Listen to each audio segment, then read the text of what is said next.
Helo na, symau Hansi yma, gobeithio bod chi gyd yn cadw'n iawn. Hynta, dwi wedi bod yn pwyso mesur ffilmio'r fideo yma, oherwydd dwi'n ofni ella dwi'n mynd i pechu am falle un, ond na, dwi'n meddwl, o safbwynt i o ran fan ablefa, dwi'n meddwl bod hi'n pwnc eitha bwysig i drafod, felly. A hynny ydy, safbwynt o ran cydraddoldeb a chynrychiolaeth pobl anabal mewn swyddi, sefydliadau, mudiadau ac yn y blaen. A cyn i fi fynd yn pellach, dwi eisiau pwysleisio, cynrychiolaeth a chydraddoldeb yn holl bwysig. Ond y problem sydd gen i ar beth sydd wedi pechu fi yn y gorffennol ydy yr agwedd ma o iawn, nawn ni cynnig rhywbeth i hwn ar sail y ffaith i fod yn anabal a dim byd arall, dim byd i wneud efo'i sgiliau, dim byd i wneud efo'i profiadau, ond y ffaith i fod yn anabal a na fo, lle. A wedyn, yn benodol, mi ddigwyddodd hynny i mi yn 2016, pan oedd rhywun wedi awgrymu i mi, o pam na ni wedi rhoi hynna ymlaen ar gyfer hyn. A dwi ddim yn mynd i enwi yr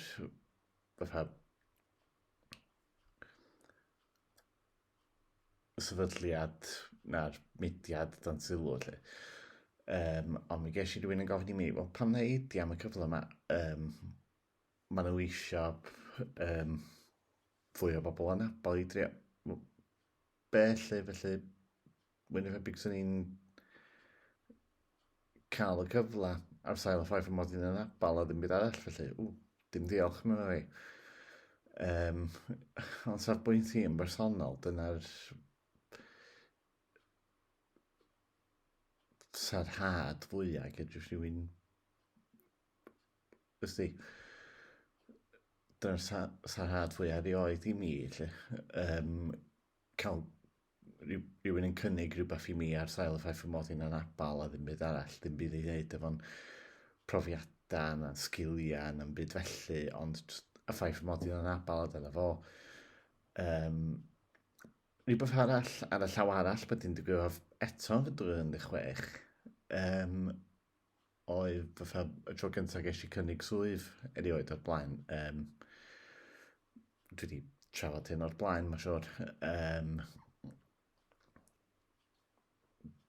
Pan o'n i draw yn Awstralia, a wedyn, wrth gwrs, oedd cyfaill i mi wedi bod yn gollwng pob math o hint ar hyd fy nghyfnod yno. Doedd o ddim eisiau i mi dod nôl i Gymru, lle oedd o eisiau i mi aros yn Awstralia. Ac yn y diwedd, dwi'n rhyw wthnos cyn i mi adael, nath o cynnig swydd i mi fel bwtlar, a dyna oedd y tro gyntaf erioed i unrhyw un cynnig swydd i mi felly. Ac o'n i'n meddwl o'n tynnu'n nghoes i ddechrau na, oedd o'n ddifri lle. Ac wrth edrych yn ôl, dwi'n meddwl, a mae croeso i chdi gwiro fi, oherwydd dwi'n gwybod mwy na thebyg fe wedi'n gwylio'r fideo yma. Dwi'n meddwl o'r ffaith fy mod i...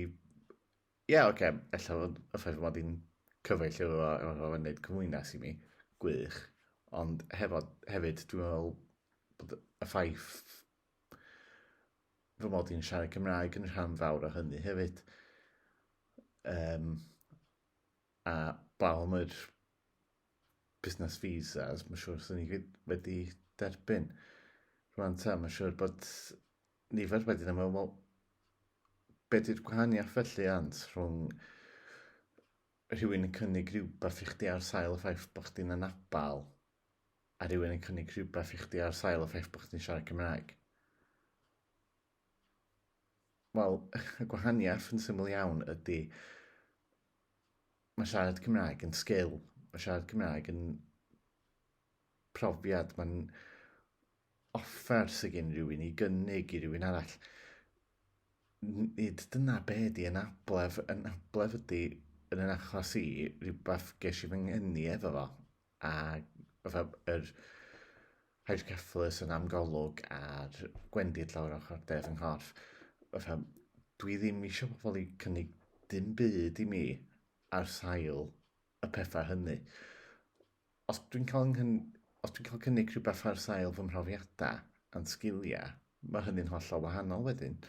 Yr unig eithriad i hynny wedyn, swn i'n deud, ydy taswn i'n cael cynnig rhywbeth efo sefydliadau sydd yn ymwneud yn uniongyrchol ag anabledda megis Shine, Rilsen, hydrocephalus a spina bifida, neu yr RNIB, neu anabledd Cymru.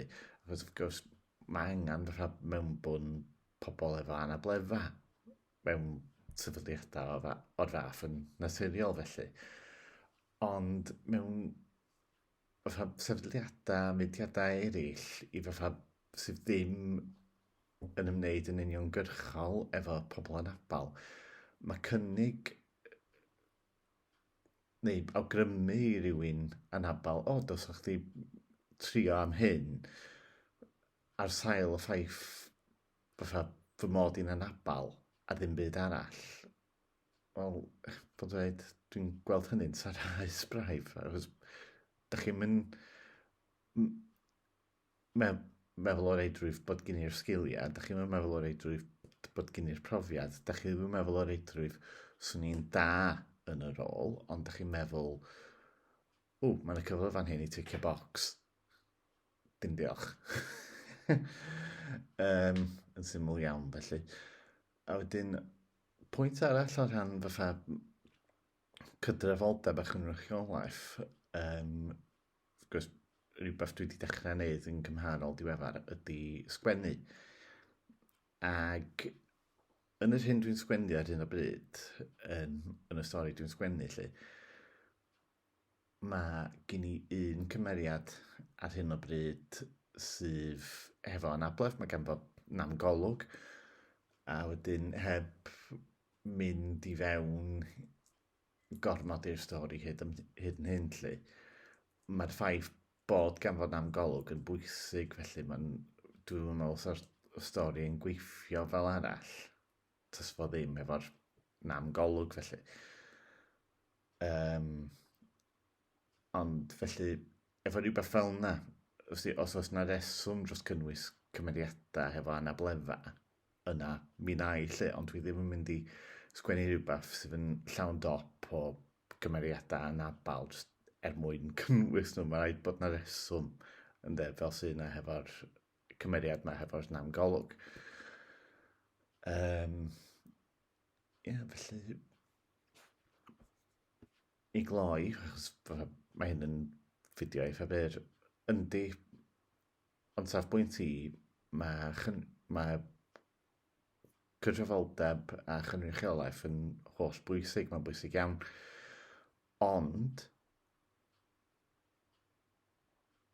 mae eisiau fatha cynnwys, fyswn i yn bersonol yn dymuno cael fy nghynnwys fel person anabal, nid oherwydd fy mod yn anabal, ond oherwydd yr sgiliau sydd gen i ynddo. Yr sgiliau a'r profiadau sydd gen i i gynnig, dyna sy'n bwysig, ond safbwynt i, lle, nid yr ffaith mod yn anabal. Felly, os di rhywun efo rhyw fath o syniad yn ei penna nhw bod nhw'n mynd i cynnig rhywbeth i mi ar sail y ffaith mod yn anabal, please peidiwch. Os di, blaw bod chi'n fatha rhywbeth i wneud efo elusennau neu mudiadau sy'n ymwneud yn benodol efo anabledda, so well gen i bod pobl yn canolbwyntio ar yr sgiliau a'r profiadau sydd gen i fwy na'r namgolwg, fwy na'r hydrocephalus, mwy na'r gwendid lawr ochr de fy nghorff, oherwydd agwedd o pwy ydw i ydy'r anabledda yma.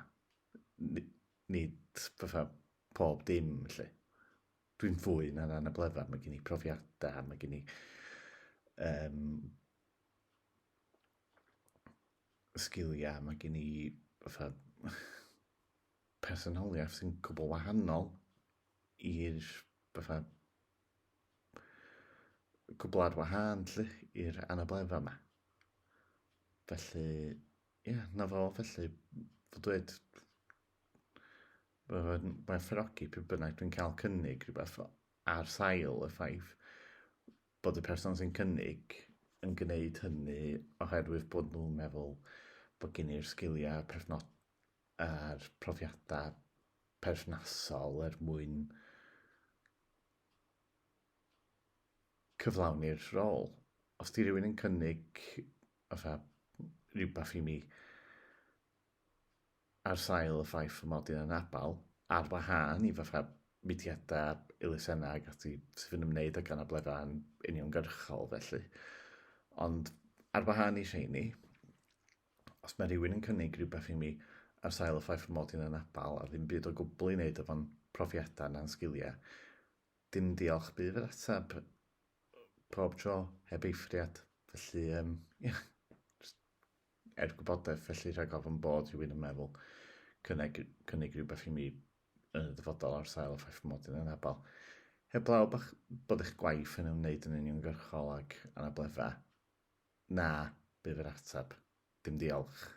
Felly, dyna fo dwi'n meddwl. Hwyl am y tro, gadwch yn ddiogel. Rhywbeth fwy cadarnhaol tro nesaf gobeithio. Hwyl.